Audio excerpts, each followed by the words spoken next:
Hello friends, my name is John and today I'm going to show you how to transform elements in After Effects. I will be using this bouncing ball to show you 4 basic transform properties. This is how Adobe After Effects looks like when you open the program. By default, it shows you these two options, New Composition and New Composition from Footage. To create a new composition, click on New Composition and it will open this window where you can name your composition. I will name it Bounce. Here I'm also using a preset, HDTV 1080. Presets allow you to use and reuse specific configurations to make your workflow easier. After Effects presets automatically fill the areas that designate the width, height, pixel aspect ratio, and frame rate. I'm setting the length of my video at 2 seconds and my background as white. Click OK, and this is how my composition looks like. After Effects includes predefined workspaces that optimize the layout of panels for specific tasks.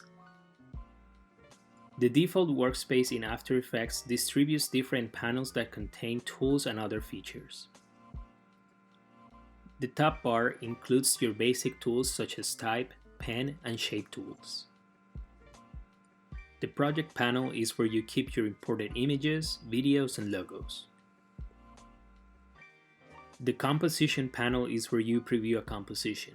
Here you can see the changes made in the timeline as well as extra information such as masks, motion paths, and much more.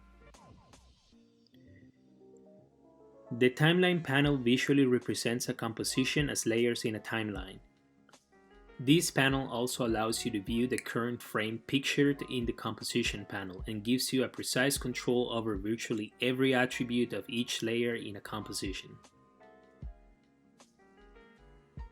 And finally, on the right side, you can access other tools and information about your composition such as character and paragraph options as well as effects and libraries. What I'm going to do is bring an asset from Illustrator into After Effects. I'm going to drop it into my assets panel and I'm going to drag it all the way down to my layers panel. Here you can see my illustration in the middle of my composition. What I'm going to do is to drag my illustration to the top left of my composition. This will be the beginning of my animation. Next, I click on the arrow and then click on Transform to open the Transform properties. I click on the stopwatch next to position to create a keyframe and then I drag my indicator to 1 second. Keyframes are used to set parameters for motion, effects, audio, and many other properties, usually changing them over time. A keyframe marks the point in time where you specify a value for a layer property, such as spatial position, opacity, or audio volume. With the selection tool, I drag my illustration to the bouncing point. And then I drag my indicator again to the last frame. Next, I drag my illustration again away from the composition. This will create a curve, and it's not necessarily what I'm looking for. To simulate the bouncing motion on this object, I am curving its path in a way that looks more fun and natural. So to fix that, I click and hold on the pen tool and select the Convert Vertex tool. Then I click on the middle point of my curve to create an angle, and then with the selection tool, I click on the first and last points of my path, and then I drag the handles to create curves.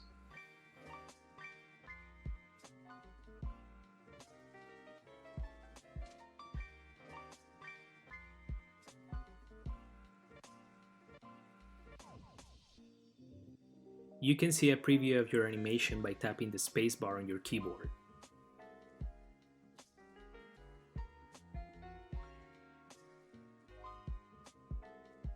Now it's time to add another property. I want to add scale. Adjusting the scale helps create depth in an animation. In this case, reducing the size adds a more interesting effect to our composition. What I want to do is for the ball to reduce its size as it leaves the composition. To do that, I'll use the scale property. The first step is to set my indicator on the bouncing point. Then I click the stopwatch, and then I drag my indicator again all the way to the end. Then I drag the numbers to the left to reduce size.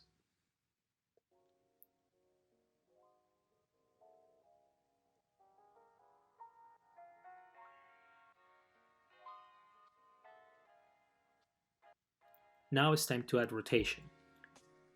To make this animation look more natural, I am adding rotation before and after the bouncing point.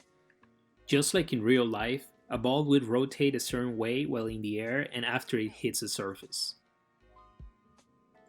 I want the ball to rotate at the beginning of the composition and to slow down after the bouncing point. And to do that, I will use the rotation property.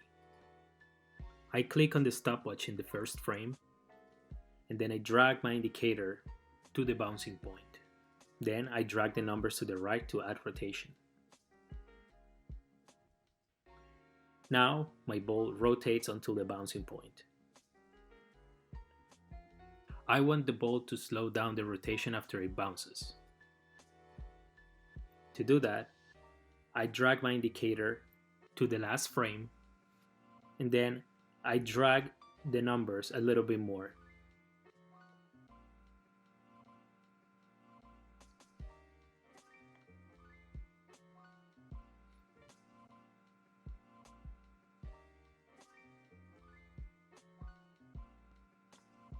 Now I want to apply the opacity property to my illustration. First, I place the indicator somewhere after the bouncing point, and then I'll click the stopwatch to create a keyframe. Then I drag the indicator all the way to the end, and then I reduce the opacity to 0. Fading the object away adds depth and helps with transitions. In this case, reducing the opacity at the end communicates the conclusion of our animation. This is a simple and easy way to create an animation using the transform properties in After Effects. To save your file, go to File, Export, and add to Adobe Media Encoder queue. The Media Encoder allows you to export your file in different formats such as MP4, JPEG sequence, QuickTime, and even as an animated GIF. On the encoder window, you can change the format and the save location of your file. Click the green symbol, and the encoder will do the rest. This is it, friends. Thanks for watching.